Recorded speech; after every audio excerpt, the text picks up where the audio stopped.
Jeffrey Lionel Dahmer, also known as the Milwaukee Cannibal or the Milwaukee Monster, was an American serial killer and sex offender who committed the murder and dismemberment of 17 men and boys between 1978 and 1991.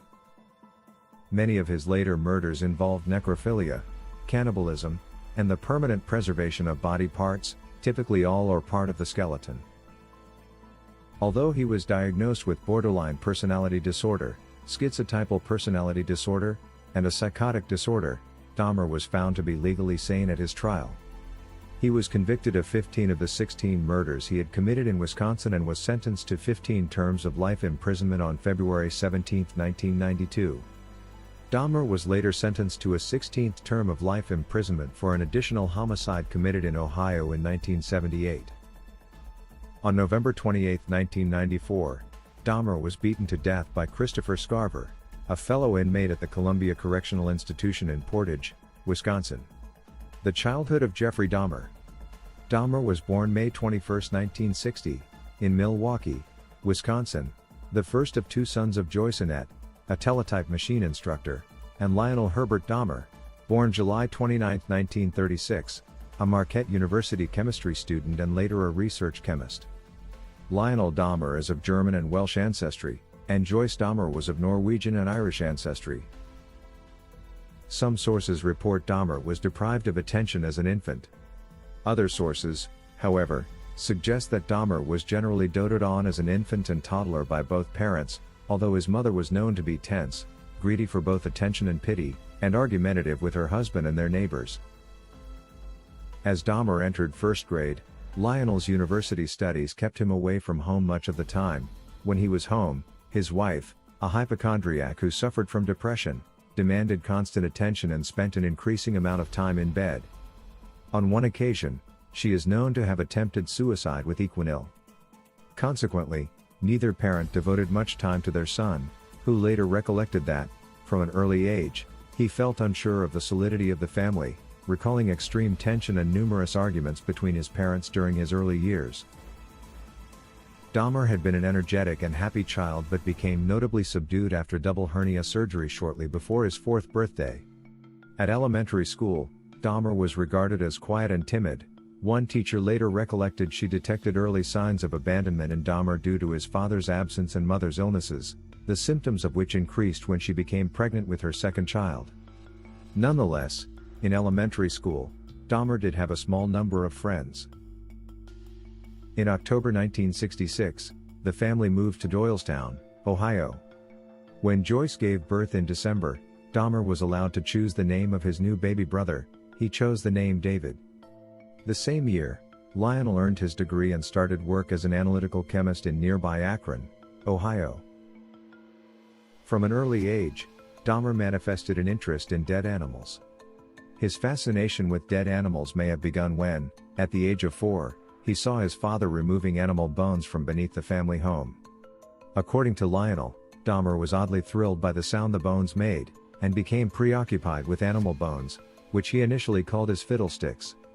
He occasionally searched beneath and around the family home for additional bones, and explored the bodies of live animals to discover where their bones were located.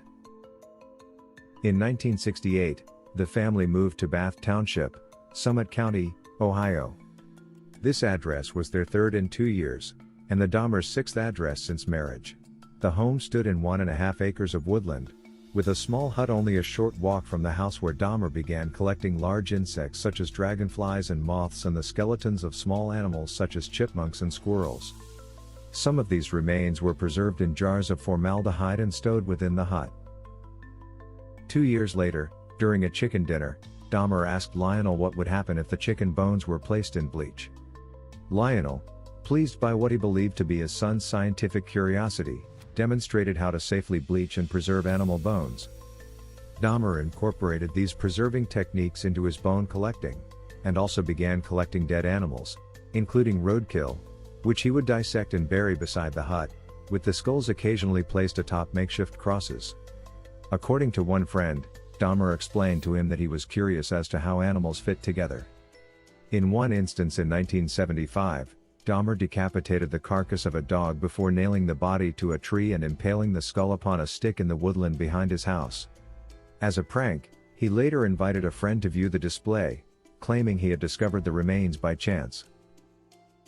The same year Lionel taught his son how to preserve animal bones, Joyce began increasing her daily consumption of Equinil, laxatives, and sleeping pills, further minimizing her tangible contact with her husband and children. Jeffrey Dahmer. Adolescence and high school. From his freshman year at Revere High School, Dahmer was seen as an outcast. By the age of 14, he had begun drinking beer and hard alcohol in daylight hours, frequently concealing his liquor inside the jacket he wore to school. He is known to have mentioned to one classmate who inquired why he was drinking scotch in a morning history class that the alcohol he consumed was my medicine. Although largely uncommunicative, in his freshman year, Dahmer was seen by staff as polite and highly intelligent but with average grades. He was a keen tennis player and played briefly in the high school band. When he reached puberty, Dahmer discovered he was gay. He did not tell his parents.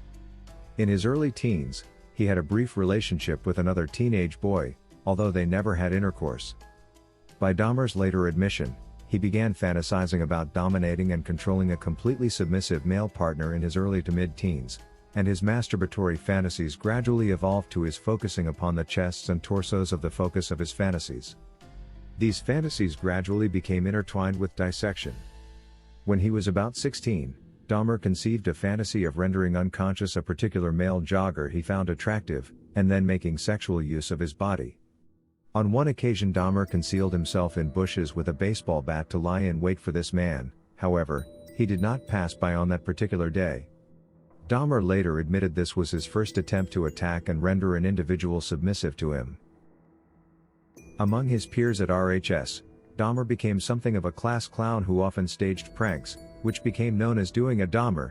These included bleeding and simulating epileptic seizures or cerebral palsy at school and local stores. On occasion, Dahmer would perform these antics for money to purchase alcohol. By 1977, Dahmer's grades had declined. His parents hired a private tutor, with limited success.